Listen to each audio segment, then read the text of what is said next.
The 16th Ward on Chicago's southwest side is ripe with issues: improving education and city services, creating jobs, reducing crime. Both candidates in next month's runoff election say these are among their top priorities. The 16th Ward encompasses the Englewood, Back of the Yards, Gage Park, and Chicago Lawn neighborhoods. 9 candidates were on the ballot in February. None got 50% of the vote to win the election outright, forcing the runoff election on April 5th. Joining us to talk about the issues in the 16th Ward are incumbent Joanne Thompson. Before being elected alderman in 2007, Ms. Thompson was lieutenant with the Cook County Sheriff's Department. And Hal Baskin, a longtime Englewood community activist and co-founder of the Englewood Political Task Force. Candidates are seated in the order they will appear on the ballot. And thank you both for being here. We appreciate it. Thank you. Alderman Thompson, you have been endorsed by both the Sun-Times and the Tribune, but the Sun-Times in their endorsement said they endorsed you, but not with great enthusiasm. They cite some of your accomplishments, but then the endorsement goes on to say, quote, "She remains one of the less effective members of the City Council." The Tribune endorsed you, but pleads with you to, quote, "step up your game." Why do you think you deserve a second term in office? I think I deserve a second chance because I'm doing a great job in the 16th Ward. The ward has been neglected for a long time, and we're doing a lot there. Since I've been there, we've built a 99-unit SRO. It was built to help the homeless. It's at 63rd and Peoria.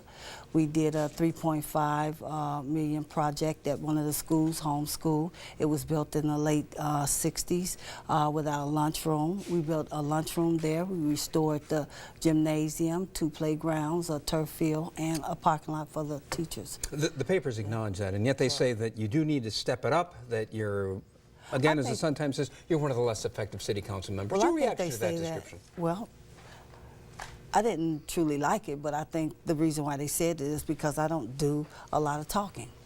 I'm mainly a person that does things. I don't do a lot of talking about it.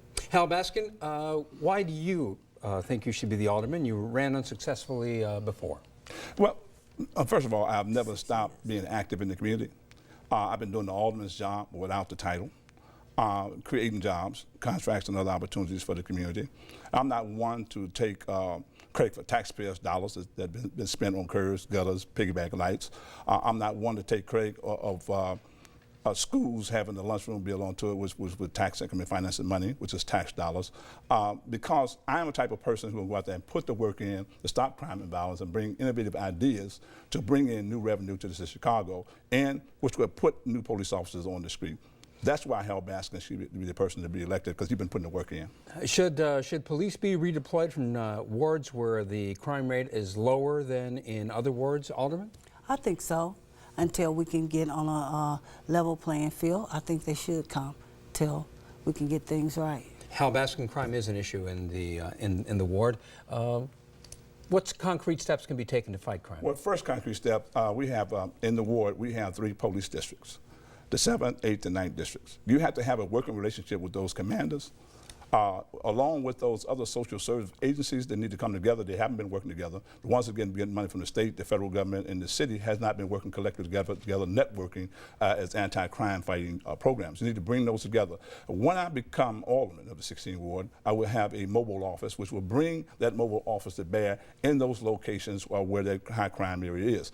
Also, we'll have those roll calls in high crime areas. We want them on the street every day with those roll calls in those violent crime areas. I'm sorry. Alderman, you accepted about $900,000 from labor unions last time around, according to reports. And this time you've accepted money from Mayor-elect Rahm Emanuel. Should citizens in your ward be concerned about your independence? No, not at all. I've always been independent. Whatever I think is right is what I vote on. So the fact that you're heavily supported by labor unions should not be an issue for people? No, not at all. And that was 4 years ago. 4 years ago. And this time around? I'd like to answer the question about the police. I work well with 7th, 8th, and 9th District Police Department. We have monthly meetings. We talk about troubled buildings. You know, we have a lot of vacant buildings in the 16th Ward, and we work well together. Mr. Baskin, in terms of the alderman's independence, is that a concern of yours? Sure it is. First of all, when you take people's money, you got to dance to their music.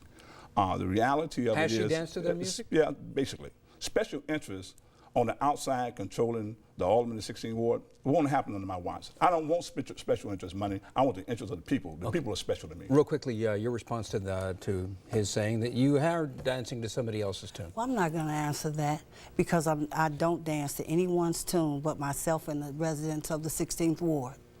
And that's where we'll have to leave it. Alderman Joanne Thompson and Hal Baskin, thank you so much for being here. We appreciate it.